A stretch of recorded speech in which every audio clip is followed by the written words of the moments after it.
안녕하십니까? 캐나다 한인교회 연합 연말 기도주일 수요일 저녁 예배를 곧 시작합니다.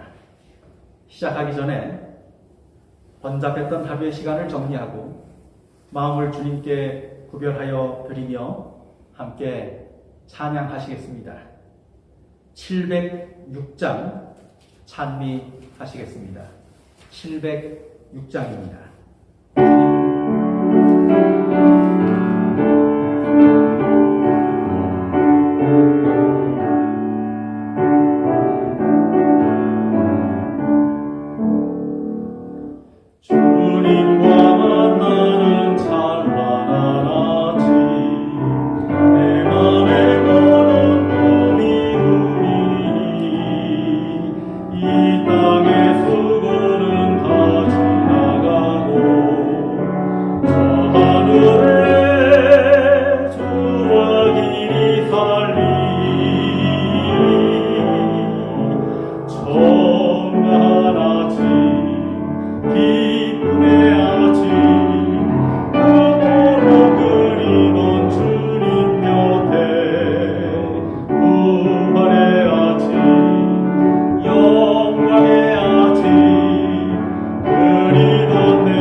시작하는 찬미를 함께 부르시겠습니다. 473장입니다. 473장 너희 하나님 여호와가. 이 찬미 부른 후에 본교회 선교회장이신 윤형구 집사님께서 대표 기도해 주시겠습니다. 473장 찬미 함께 부르시겠습니다.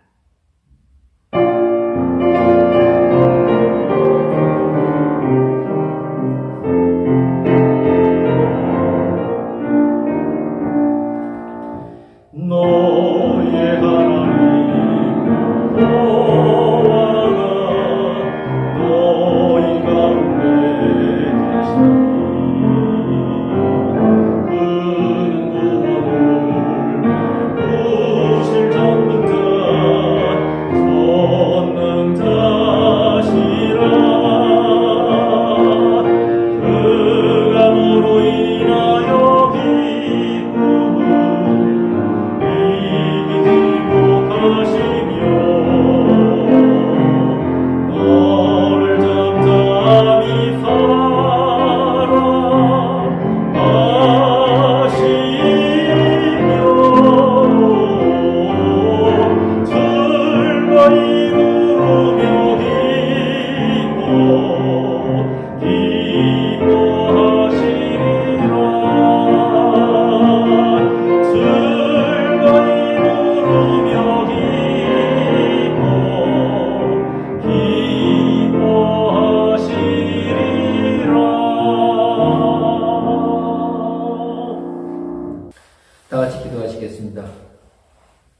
사랑이 풍성하신 하늘에 계신 저희들의 아버지,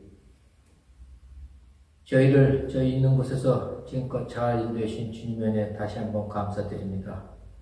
하지만 저희가 지금까지 겪지 못했던 이 코로나라는 이 힘든 시기 속에서 저희가 정말 이제는 모이는 것조차 많이 힘든 상황에서 하나님께서 저희들에게 지혜를 허락하셔서 이번에 저희가 연말 기도주의를 캐나다 한인교회 연합 연말 기도회를 우리가 할 수 있도록 주님께서 같이 또 저희들에게 지혜를 주시고 인도하신 것에 대해서 다시 한번 감사 말씀드립니다.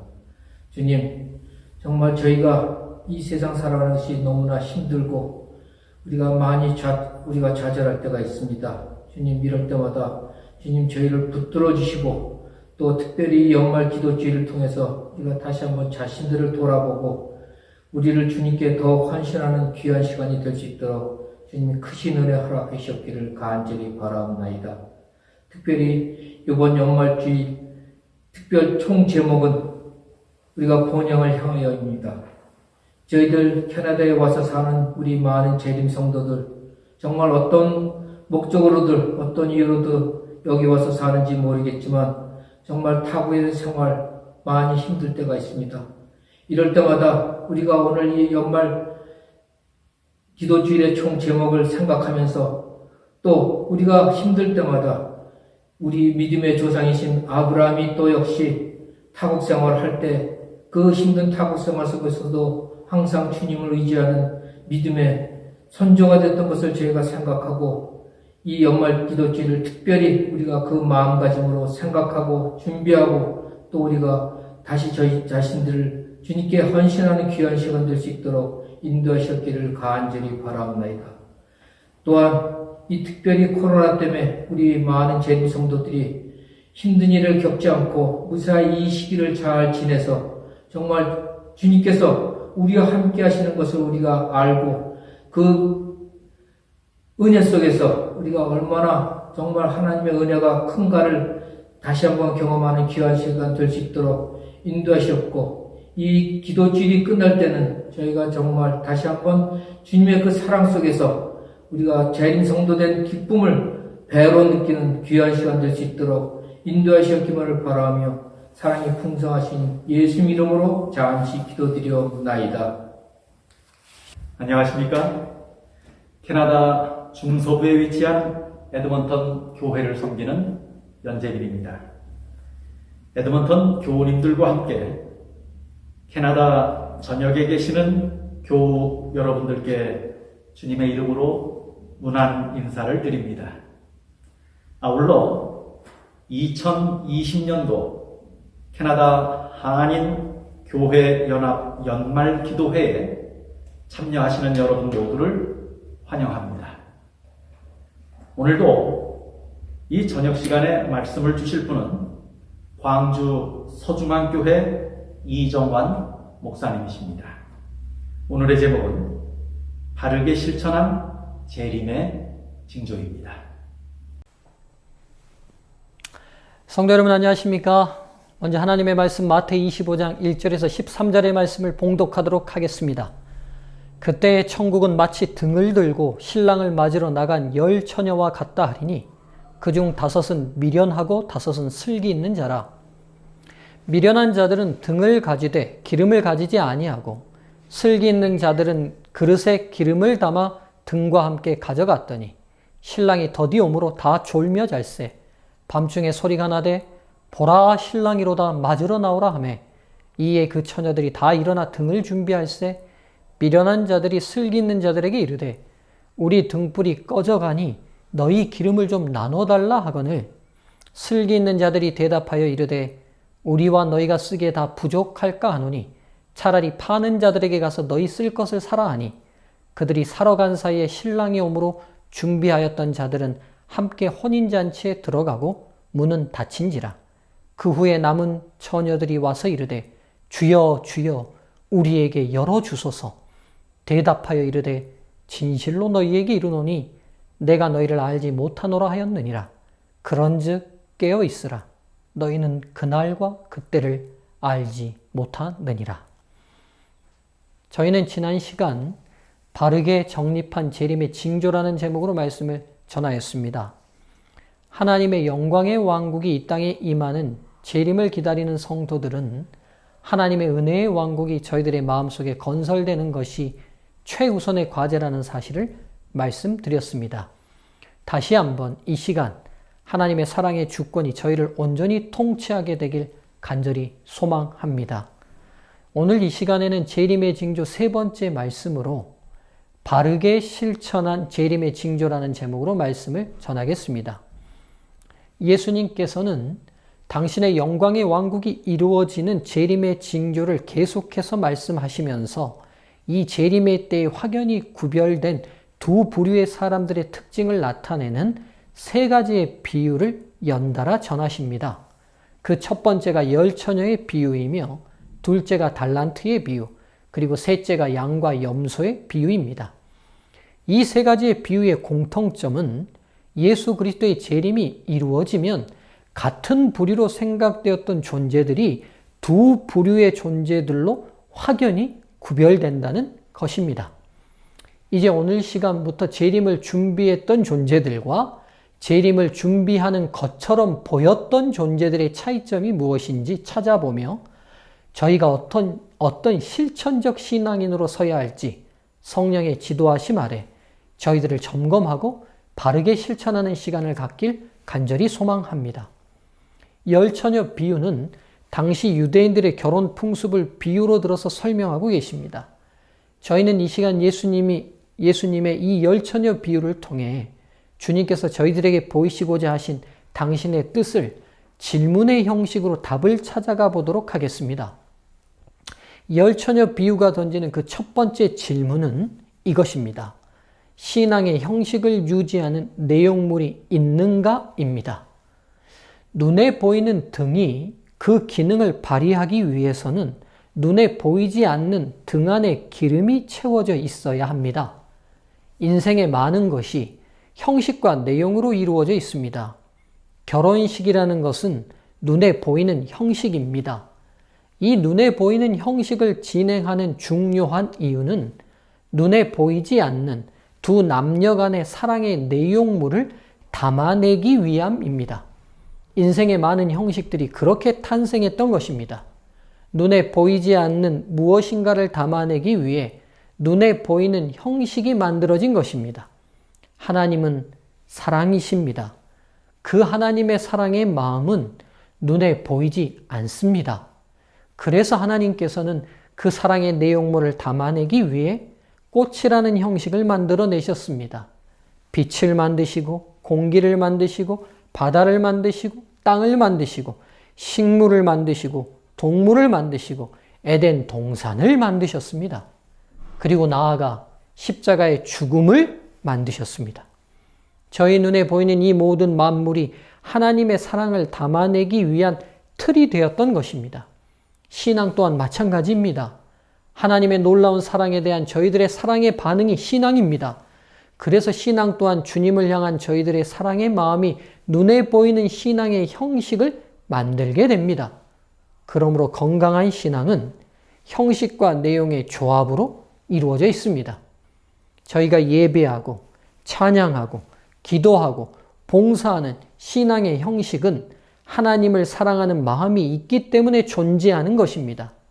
당신의 등잔에 기름이 있는가라고 묻고 있는 이 열처녀의 비유는 저희들에게 신앙의 근본적인 질문을 던지고 있는 것입니다. 너의 마음속에 하나님을 사랑해서 안식일을 지키는 것인가?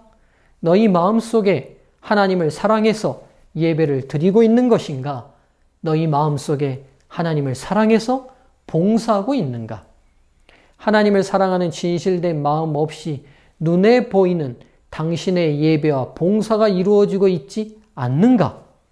하나님을 향한 사랑 없이 이루어지는 형식들은 기름 없는 등잔과 같을 뿐입니다. 캐나다 성도들이시여, 자칫 잘못하면 내용 없는 신앙적 형식을 좋아하는 신앙인으로 멈출 수 있습니다. 저는 이 사실을 경계해야 합니다. 중학교 시절에 제 반 친구 한 명이 저에게 다가와서 길거리에 들었던 한 복음성가의 음을 얘기하며 이 노래가 무엇인지 저에게 물었던 기억이 있습니다. 그 당시 한참 노방정도가 유행했던 시절이었고 길가에서 당신은 지금 어디로 가나요? 발걸음 무겁게 이 찬양이 울려 퍼졌나 봅니다. 저희 친구가 지나가다가 그 찬양의 내용과 관계없이 그 음률이 너무 좋아서 교회를 다니고 있는 저에게 와서 신앙이 아무것도 없는 그 친구가 이 노래가 무엇인지 자기에게 가르쳐 달라고 요청했던 것입니다. 내용과 관계없이 그 노래가 좋은 겁니다.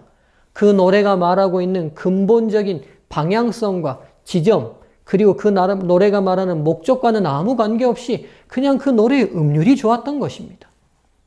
우리의 모든 신앙적 형식은 신앙적 내용, 즉 하나님을 사랑하는 것에서 시작되어야 함을 늘 점검하시게 되길 간절히 바랍니다. 내용 없는 형식, 그것은 바로 기독교인에게 가장 위험한 신앙적 모습입니다. 오늘 저희가 이 기도질에 참석한 이유도 하나님을 사랑하기 때문임을 잊지 마시기 바랍니다. 두 번째, 예수님의 열처녀 비유가 저희들에게 던지는 질문은 내용인 사랑이 감정인가 인격인가 하는 것입니다. 열처녀 모두 등잔을 가지고 있었고 그 등잔 안에 기름이 있었습니까? 8절 등불이 꺼져가니라고 말하고 있는 것을 보아서 이 다섯의 미련한 처녀 또한 등잔 안에 기름이 있었습니다. 신앙의 내용물인 하나님을 향한 사랑이 이 열 처녀들에게도 있었다는 사실을 알 수 있습니다. 그런데 문제는 부족했다는 것이죠. 왜 그들은 부족할 수밖에 없는 사랑을 했던 것일까요?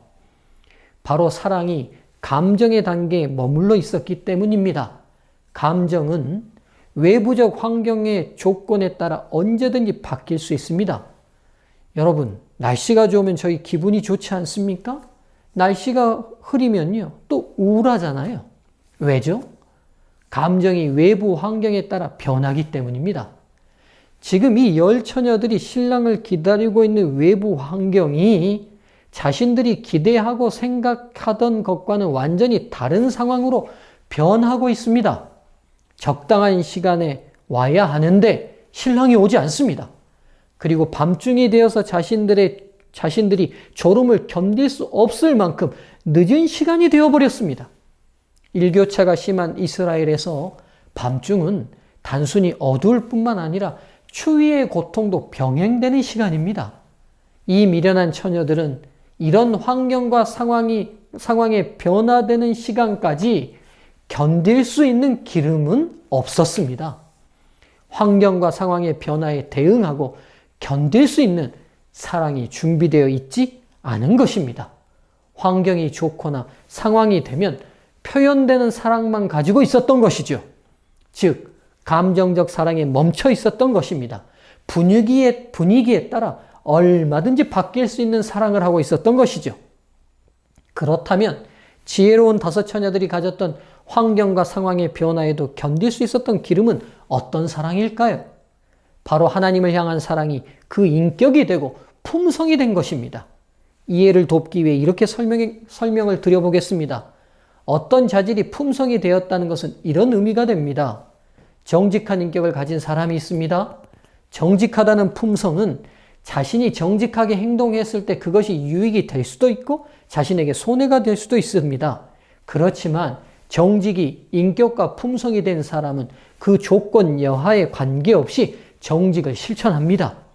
그러나 정직이 인격과 품성으로까지 자리 잡지 못한 사람은 외부 환경의 조건에 따라 감정적으로 선택하게 되어 있습니다. 이와 마찬가지로 사랑이 단순히 감정에 머무르지 않고 인격과 품성으로 자리 잡게 되면 외부 환경의 조건 여하와 관계없이 사랑이 표현되고 나타나는 것입니다. 등잔의 기름이 성령 하나님을 상징하는 중요한 이유가 여기에 있습니다. 바로 하나님을 향한 사랑이 단순히 감정에 머무르는 것이 아니라 그 존재의 인격이 되고 품성이 되도록 저희들을 재창조하시는 사역을 하시는 분이 성령 하나님이시기 때문입니다. 지혜로운 처녀와 미련한 처녀를 구별지었던 점은 성령의 역사하심을 통해 하나님을 향한 사랑이 인격과 품성이 되었느냐 아니면 자신의 감정에 머물렀느냐 하는 부분입니다. 재림의 징조를 바라보는 마지막 성도들인 저희에게 가장 중요한 쟁점이 바로 이것입니다. 믿음의 형제, 자매들이시여, 환경과 상황에 따라 바뀌는 감정적 사랑을 넘어서야 합니다. 사랑은 감정이 아니라 인격과 품성이 되어야 합니다. 그래서 화인여사께서는 사랑은 원칙이다라고 말씀하신 것입니다. 참된 사랑이란 충동으로 일깨워지고 심한 시련을 만나면 갑자기 시들어버리는 그런 사랑과는 성격상 전혀 다른 고상하고 거룩한 원칙이다. 부조화 선지자 176조. 그리스도에 대한 사랑은 발작적인 감정이 아니요 마음속에 항구적으로 거하는 능력으로 나타나야 할 산 원칙이다. 사도행전 515쪽에 있는 말씀. 하나님께 대한 최고의 사랑과 상호간의 이기심 없는 사랑, 이것이 우리 하늘 아버지께서 주실 수 있는 최고의 선물이다. 이것은 충동이 아니요 거룩한 원칙이며 항구적인 능력이다. 성별되지 않은 마음은 이 사랑을 일으키거나 산출할 수 없다. 예수께서 다스리시는 마음 속에만 이 사랑이 나타난다. 우리가 사랑함은 그가 먼저 우리를 사랑하셨음이라. 거룩한 은혜로 새롭게 된 마음 속에서 사랑은 행동을 지배하는 원칙이다.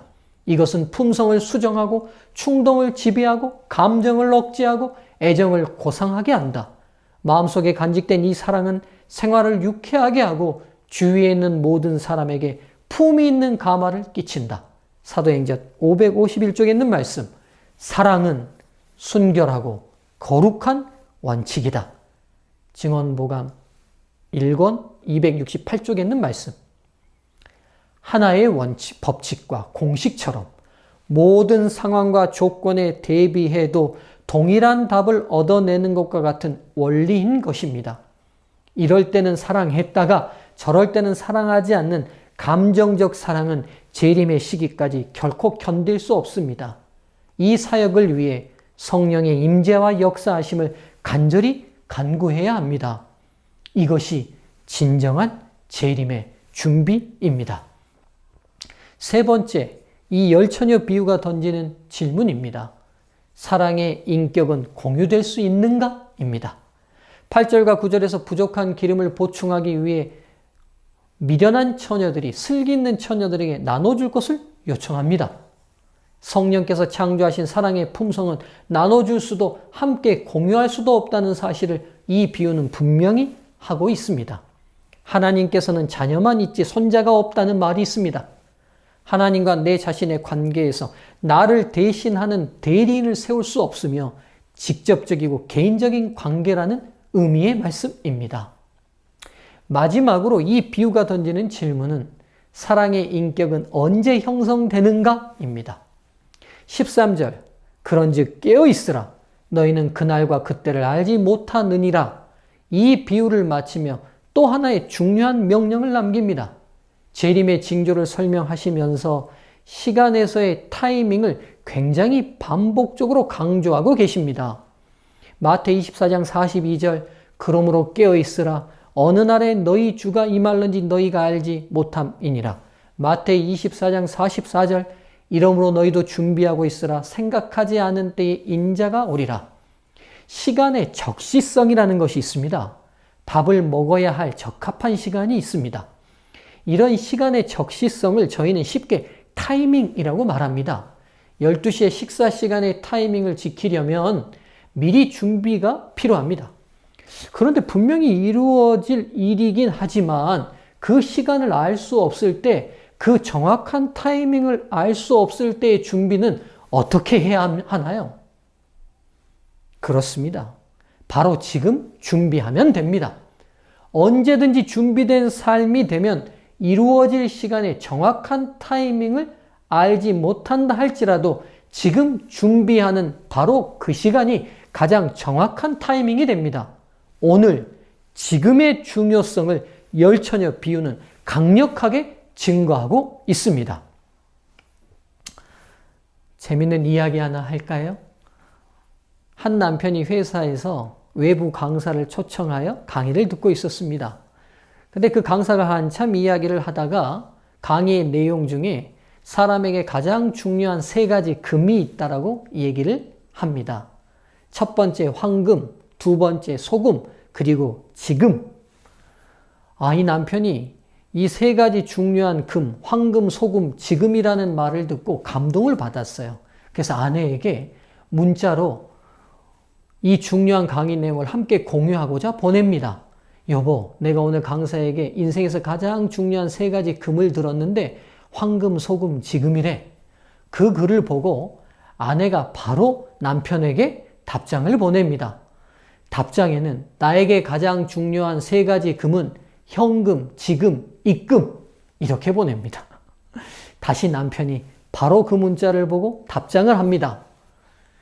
방금, 쬐끔, 입금. 여러분, 제가 마지막 이야기에 이렇게 웃긴 이야기를 드린 이유는 이 이야기 속에 반복되는 금이 있습니다. 지금, 방금. 중요하고 기묘한 일은 지금 바로 진행하고 행해야 합니다. 사랑하는 성도들이시여, 저희는 재림을 준비한 사람들과 재림을 준비하는 것처럼 보였던 사람들의 차이점을 열처녀 비유를 통해 살펴보았습니다. 이 비유는 저희들에게 중요한 4가지의 신앙의 점검 질문을 던집니다. 첫 번째, 신앙의 형식을 유지하는 내용물이 있는가? 두 번째, 내용인 사랑이 감정인가 품성인가? 세 번째, 사랑의 품성은 공유될 수 있는가? 넷째, 사랑의 품성은 언제 형성되는가? 이 질문 앞에 저희가 얻은 답대로 돌이키고 회개하여 바른 방향으로 지금 바로 실천할 수 있게 되길 간절히 촉구합니다. 오늘 저희들의 결단을 성령께서 인도하시고 지도하시길 바라며 말씀을 마치겠습니다.